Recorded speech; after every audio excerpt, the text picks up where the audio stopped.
الحمد لله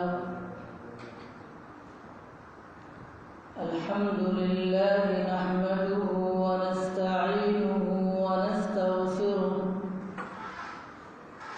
ونؤمن به ونتوكل عليه ونعوذ بالله من شرور أنفسنا ومن سيئات أعمالنا من يهده الله فلا مضل له ومن يضلله فلا هادي له ونشهد أن سيدنا ونبينا وإمامنا ومحترمنا محمدا عبده ورسوله أما بعد فأعوذ بالله من الشيطان الرجيم بسم الله الرحمن الرحيم إن عدة عند الله 12 شهرا أو كما قال الله تبارك وتعالى وقال النبي صلى الله تعالى عليه وسلم خير أمتي قرني ثم الذين يلونهم ثم الذين يلونهم أو كما قال صلى الله تعالى عليه وسلم ماتم وہ کریں جو منکر ہوں شہیدوں کے، ماتم وہ کریں جو منکر ہوں شہیدوں کے، ہم زندہ جاوید کا ماتم نہیں کرتے۔ حضرات محترم، عزیز دوستوں اور بزرگوں، یہ جو محفل ہے دیکھنے کے اعتبار سے بہت چھوٹی ہے، لیکن اس کی حقیقت اور اس کی اہمیت، اس کی واقعیت بہت بڑی ہے، اور موجودہ دور اور حالات کے اعتبار سے اس واقعے کی اہمیت اور زیادہ بڑھ جاتی ہے۔ مجھے اس بات کی بے حد خوشی ہے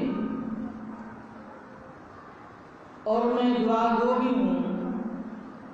حضرت قاری ہارون صاحب فیضی دامت برکاتہ العالیہ یہ ان حساس موضوعات پر ہمیشہ فکر مند رہتے ہیں۔ اللہ تبارک و تعالی ان کی تگ و دو کو، ان کی محنت و کاوش کو اپنی بارگاہ میں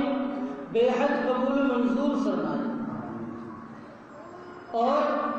ان کو اور زیادہ ہمت اور حوصلے کے ساتھ اس قدم کو آگے بڑھانے کی توفیق عطا فرمائے۔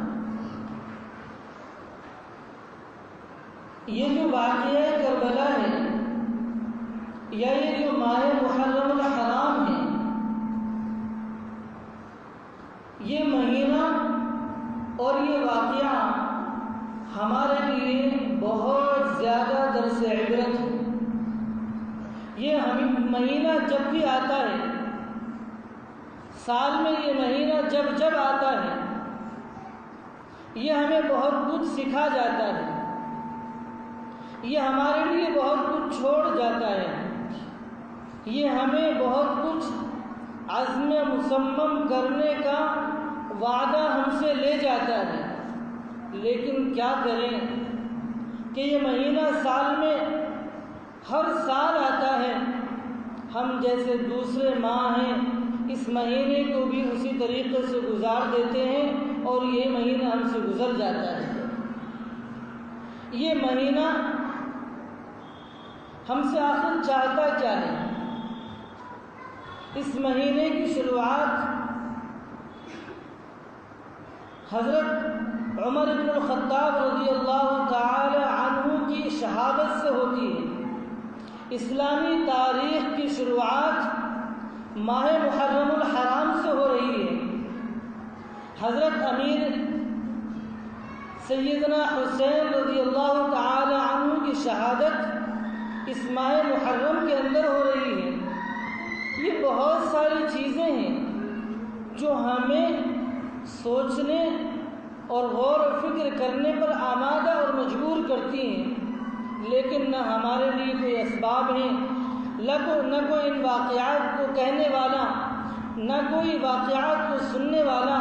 نہ ہمارے دلوں میں ذوق و شوق کہ آیا ہم معلوم تو کریں اپنے علماء سے کہ یہ ماہ محرم ہمیں کیا درس دیتا ہے۔ آخر ذرا ہمیں بتائیں تو صحیح کہ ہمارے اسلامی تاریخ کی شروعات ماہ محرم ہی سے کیوں ہوتی ہے؟ اسلام کے اندر تو سب سے بابرکت اور سب سے متبرک مہینہ ماہ رمضان کا کہلاتا ہے۔ اس سے اگر ہم دیکھیں زیادہ تو ذوالحجہ کا مہینہ کہلاتا ہے۔ ماہ رمضان کے اندر رمضان المبارک کے روزے فرض ہوتے ہیں۔ ذوالحجہ کے مہینے کے اندر مسلمانوں پر حج کی فرضیت نازل ہوئی ہے۔ اگر ہمارے اسلامی سال کی شروعات ہونی تھی تو نہ کہ محرم سے ہوتی بلکہ ذوالحجہ سے ہوتی یا رمضان المبارک کے مہینے سے ہوتی، لیکن ہماری شروعات ماہ محرم سے۔ میرے عزیز دوستوں، وقت بہت کم ہے، میں چند موضوعات آپ کے لیے لے کر آیا ہوں، ان موضوعات پر ہم سیر حاصل بحث کر لیں، انشاءاللہ پھر اگلی کوئی نشست ہوگی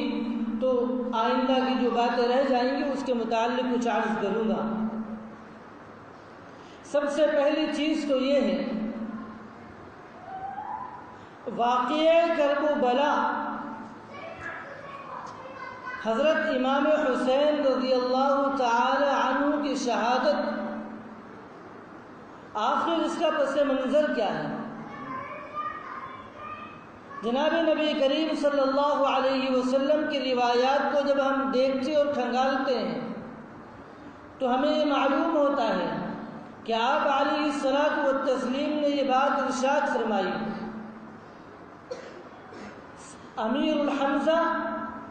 سید الشہداء امیر الحمزہ، کہ مسلمانوں کے شہیدوں کے سردار حضرت امیر حمزہ رضی اللہ تعالی عنہ ہیں۔ جب ہم واقعات کو دیکھتے ہیں، گرد و پیش کا مطالعہ کرتے ہیں تو ہمیں یہ بات سامنے آتی ہوئی ملتی ہے کہ سب سے بڑے شہید حضرت امام حسین رضی اللہ تعالی عنہ ہیں۔ آخر ان دونوں باتوں کے اندر کوئی تطبیق نظر نہیں آتی۔ اسلام تو یہ کہتا ہے کہ امیر حمزہ رضی اللہ تعالی عنہ سید الشہداء ہیں، لوگ یہ کہتے ہیں کہ سید الشہداء حضرت حسین رضی اللہ تعالی عنہ ہیں، یہ دونوں باتیں خلاف ہیں۔ میرے دوستو،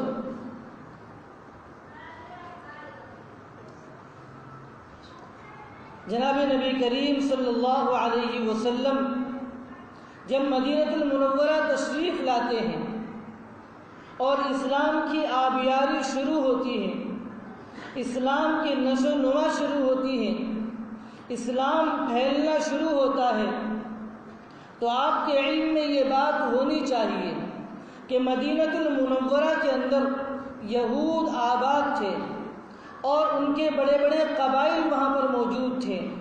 بڑے بڑے قبیلے ان کی سرداری تھی، ان کے بڑے بڑے قلعے تھے اور ان کا سردار عبداللہ ابن ابی رئیس المنافقین تھا۔ یہ عبداللہ ابن ابی رئیس المنافقین اسلام کی اول دن سے بیخبری کرتا آ رہا ہے اور یہ اسلام کی جڑیں کھوکھلی کرنے کے لیے ہر وقت آمادہ رہتا تھا۔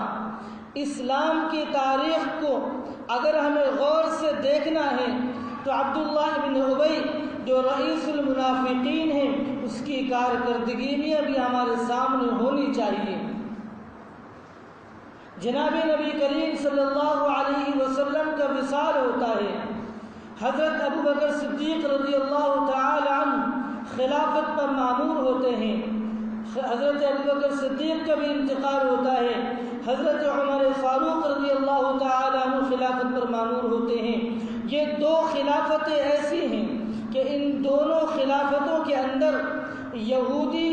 دبے کچلے رہتے ہیں اور ان کو ہمت نہیں ہوتی، ان کو حوصلہ نہیں ملتا کہ یہ اپنے پر نکال سکیں، یہ اسلام دشمنی ظاہر کر سکیں، یہ کھل کر مسلمانوں کے سامنے آ سکیں۔ لیکن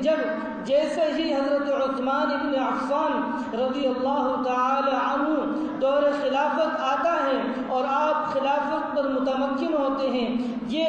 عبداللہ ابن ابی رئیس المنافقین کا ٹولہ اور ایک ٹولہ باہر سے کوفہ سے آتا ہے جس کا سردار عبداللہ ابن سبا یہودی ہے۔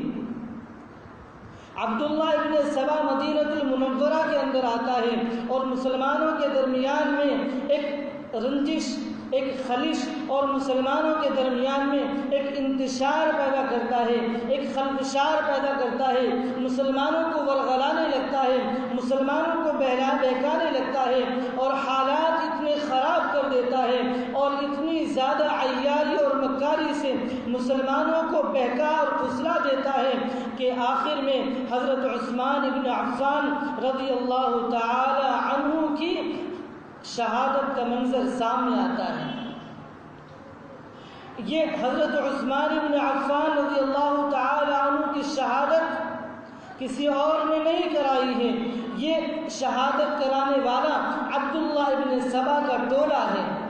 یہ عبداللہ ابن سبا کا ٹولہ اسلام کی بیخ کرنے کے لیے مدینہ المنورہ آتا ہے اور طرح طرح کے الزامات لگا کر حضرت عثمان ابن عفان رضی اللہ تعالی عنہ کو پہلے محصور کرتا ہے اور محصور کرنے کے بعد انتہائی بے دردی کے ساتھ میں، انتہائی چاپ و دستی کے ساتھ میں اور انتہائی عیاری اور مکاری کے ساتھ حضرت عثمان ابن عفان رضی اللہ تعالی عنہ کو شہید کر دیا جاتا ہے۔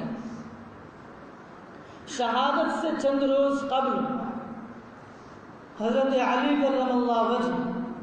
حضرت عبد الرحمن بن عوف اور چند بڑے بڑے صحابہ حضرت عثمان بن عفان کے پاس آتے ہیں اور فرماتے ہیں عثمان ایک مرتبہ اشارہ کر دیں،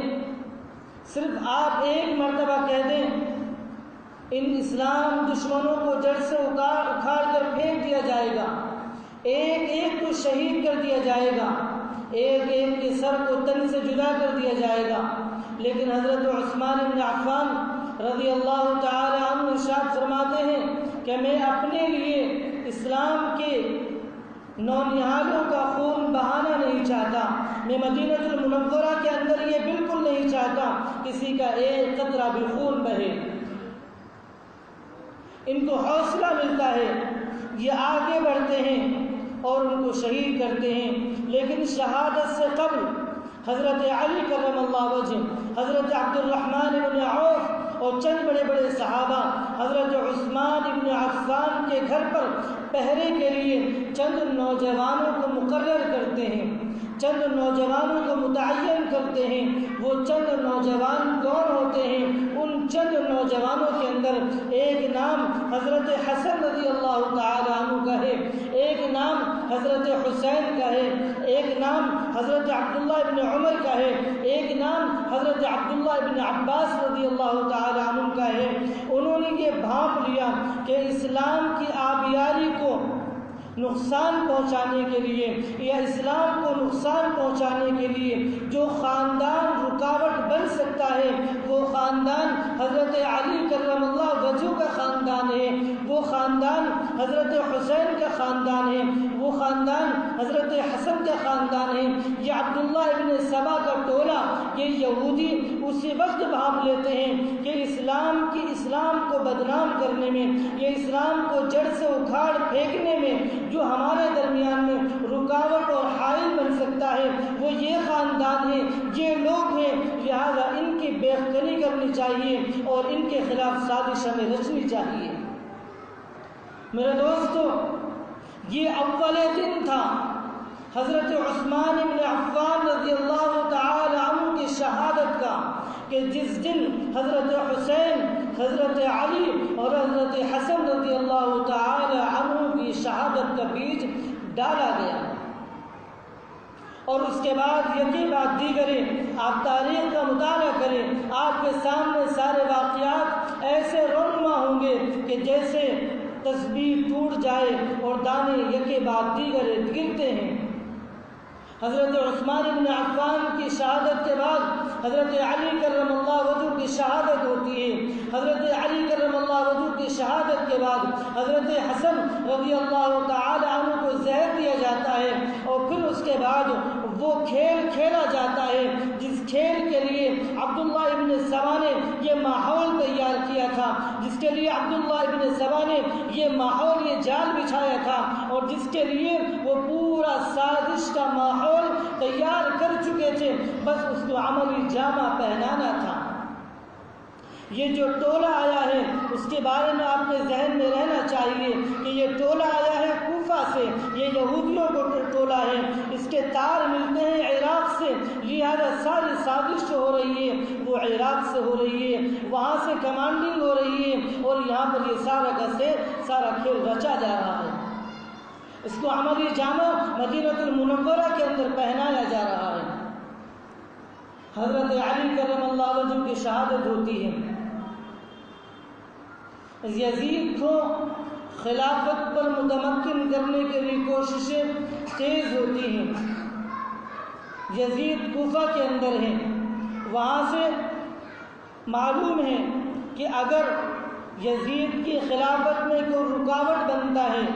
تو وہ حضرت حسین ہیں۔ حضرت حسین نے انکار کر دیا ہے کہ میں یزید کی خلافت پر بیعت نہیں کر سکتا، میں اپنا ہاتھ یزید کے ہاتھ پر نہیں دے سکتا، اس لیے کہ یزید شرابی ہے، یزید فاسق ہے، یزید ملعون ہے، اور یزید کے بارے میں طرح طرح کی باتیں لوگوں کے درمیان گشت کر رہی ہیں، لہذا میں اس کے ہاتھ پر بیعت نہیں کر سکتا۔ ان کو موقع مل گیا کہ ایک طرف تو یہ کہ یزید کو ہم چڑھا سکتے ہیں، یزید کو ہم بتا سکتے ہیں کہ تمہارے درمیان میں اگر کوئی رکاوٹ ہے، اگر کوئی سد راہ بنا ہوا ہے تو یہ حسین ہے۔ دوسری طرف وہ سازش جو ان کے درمیان میں پہلے سے چل رہی ہے اس کو عملی جامہ پہنانے کے لیے ان کو ایک موقع ہاتھ لگ جاتا ہے۔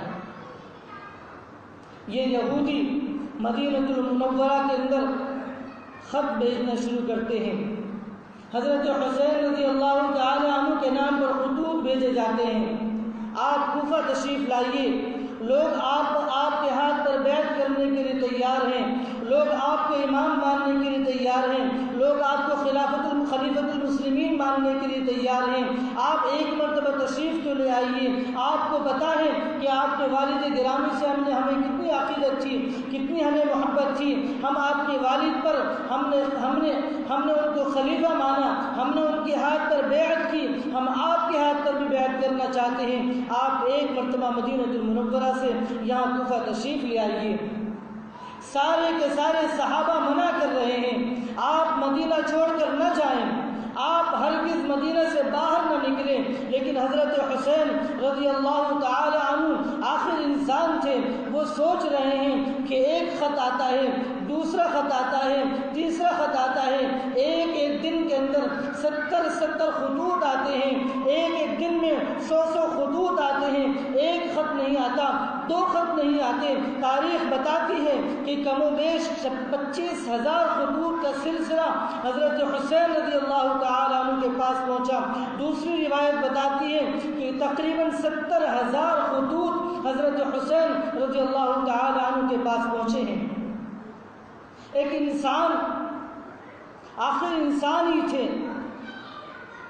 ان کے پاس خطوط کا یہ سلسلہ اور یہ انبار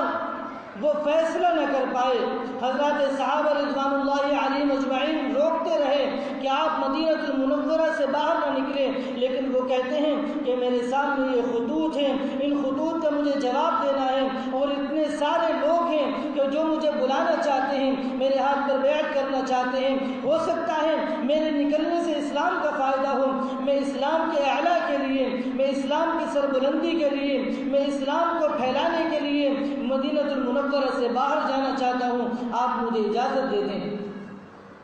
حضرت حسین رضی اللہ تعالی عنہ باہر نکلتے ہیں، صحابہ فرماتے ہیں آپ چلے جائیں، تنہا چلے جائیں، آپ اپنے ازواج کو نہ لے جائیں، آپ جناب رسول اللہ کے خاندان کو نہ لے جائیں،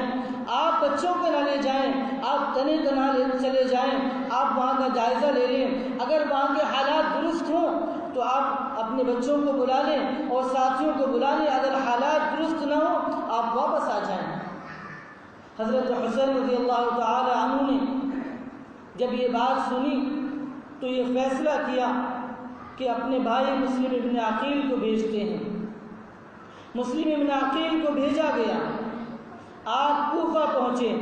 اور کوفہ پہنچنے کے بعد بڑے پرتپاک انداز میں آپ کا استقبال ہوتا ہے، لوگ شہر سے باہر نکل کر آپ کو گلے لگاتے ہیں، آپ کا استقبال کرتے ہیں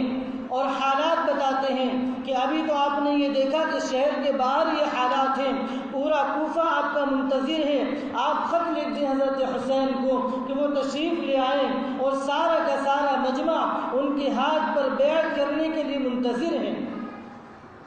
آپ کو ابھی شہر کے اندر داخل نہیں ہونے دیا گیا، شہر کے باہر ہی یہ ٹولہ سب بھائیوں کا آپ کا انتظار کرتے ہوئے ملتا ہے، اور آپ کو وہیں پر گھیر لیتا ہے، اور وہیں پر آپ سے خط لکھوایا جاتا ہے کہ آپ خط لکھ دیں مدینہ المنورہ کو کہ یہاں کے حالات سازگار ہیں، یہاں لوگ آپ کے منتظر ہیں اور آپ کے ہاتھ پر بیعت کرنا چاہتے ہیں، آپ تشریف لے آئیے۔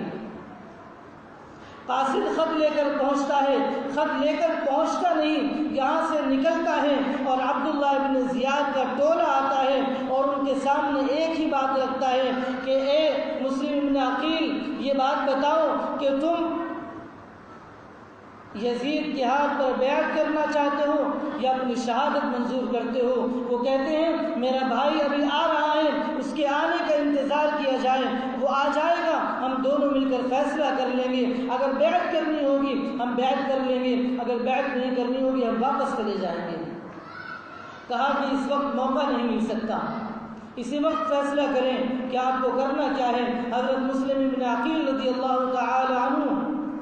ظاہر بات ہے خاندان نبوت سے تھے، آپ نے انکار کیا، آپ کو بے دردی سے پہاڑوں پر لے جا کر بے دردی سے خوفناک انداز میں آپ کو شہید کر دیا گیا، اور آپ کی شہادت کی خبر جبکہ حضرت حسین رضی اللہ تعالی عنہ کوفہ میں داخل ہونے والے ہوتے ہیں آپ کو پہنچتی ہے کہ حضرت مسلم ابن عقیل شہید کر دیے گئے۔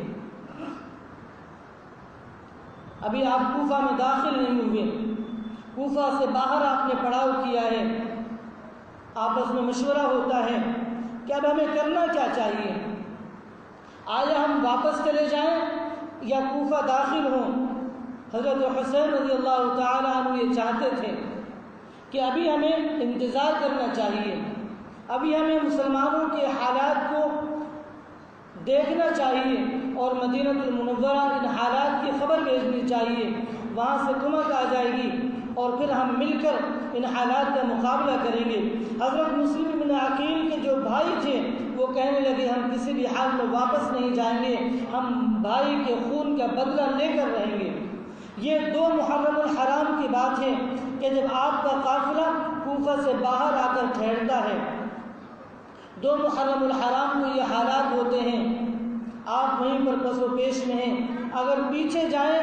تو یہ بھائی جانے نہیں دیتے، اگر آگے جائیں تو سب بھائیوں کا ٹولہ آپ کا انتظار کر رہا ہے، آپ اسی پس و پیش میں تھے۔ آخر کار بھائیوں کے فیصلے سے آپ مضمحل ہو گئے اور آپ نے فیصلہ کیا کہ اب مجھے کوفہ اور شہر کے اندر جانا چاہیے۔ آپ کوفہ میں داخل ہوئے، آپ نے وہاں پر ایک جگہ پڑاؤ کیا، پڑاؤ کرنا تھا کہ رات میں سارے کے سارے یزیدیوں نے اور ان سبائیوں نے آپ کے خیموں کا محاصرہ کر لیا اور آپ کا گھیراؤ کر لیا۔ حضرت حسین رضی اللہ تعالی عنہ نے ان کے ارادوں کو بھانپ لیا، ان کے عزائم کو سمجھ لیا کہ ان کے ارادے ٹھیک نہیں ہیں، اپنا قاصد ان کے پاس بھیجا اور یہ فرمایا کہ دیکھو اگر تم جنگ کا ارادہ کرتے ہو تو ہماری 3 شرائط ہیں، ان 3 شرائط کو مان لو،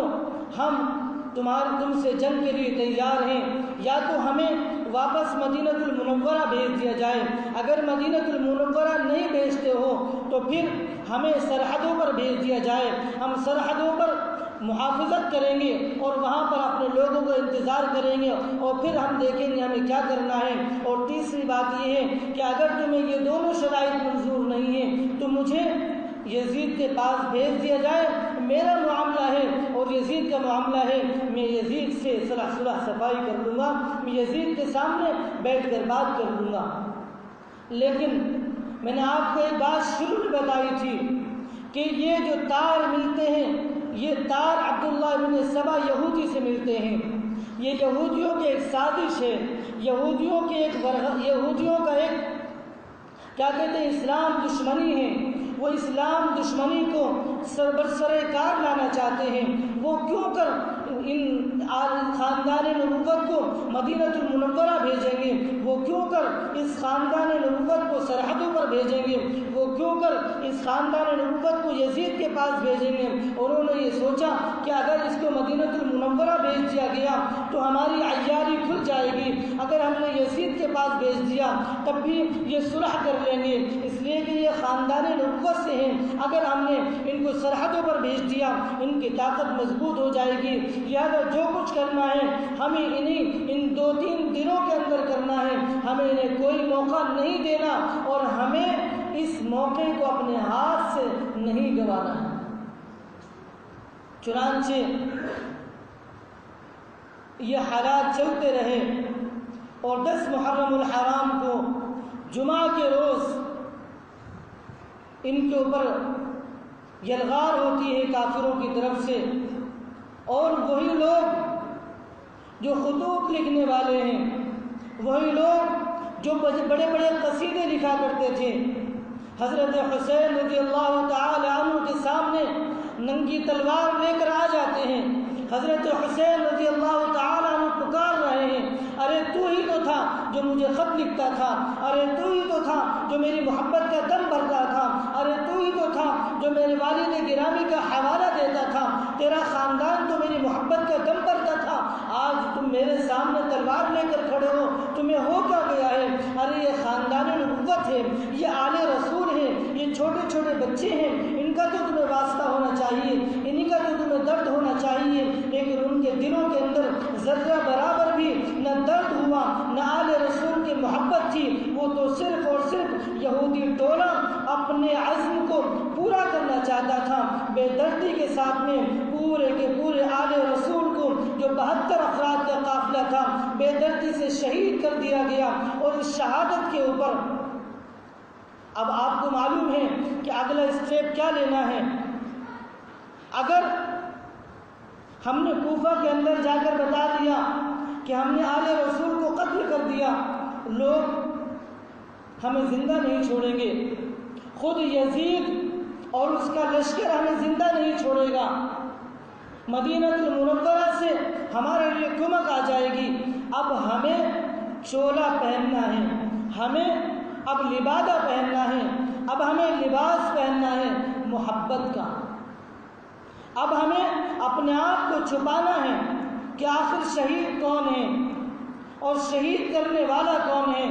قاتل کون ہے اور مقتول کون ہے، اب اس بات کو یہاں پر چھپانا ہے۔ اب تاریخ یہاں سے ایک نیا موڑ لیتی ہے، یہاں سے ایک نیا رخ لیتی ہے، اور وہ تاریخ جو نیا رخ لیتی ہے وہ تاریخ آج تک اس دور تک چلی آ رہی ہے۔ مسلمانوں کی یہ ناسمجھی دیکھیے، مسلمانوں کی ناعاقبت اندیشی دیکھیے، اور مسلمانوں کی اپنی تاریخ سے ناواقفیت دیکھیے کہ تاریخ نے جو موڑ لیا تھا، حالات نے جو موڑ لیا تھا، ہم ان حالات کا شکار ہیں اور ہم بالکل بھول گئے ہم کر کیا رہے ہیں اور ہم کس کا آلہ کار بن رہے ہیں۔ جب انہوں نے شہید کر دیا، شہید کرنے کے بعد انہوں نے سوچا اب مسلمان ہمیں چھوڑ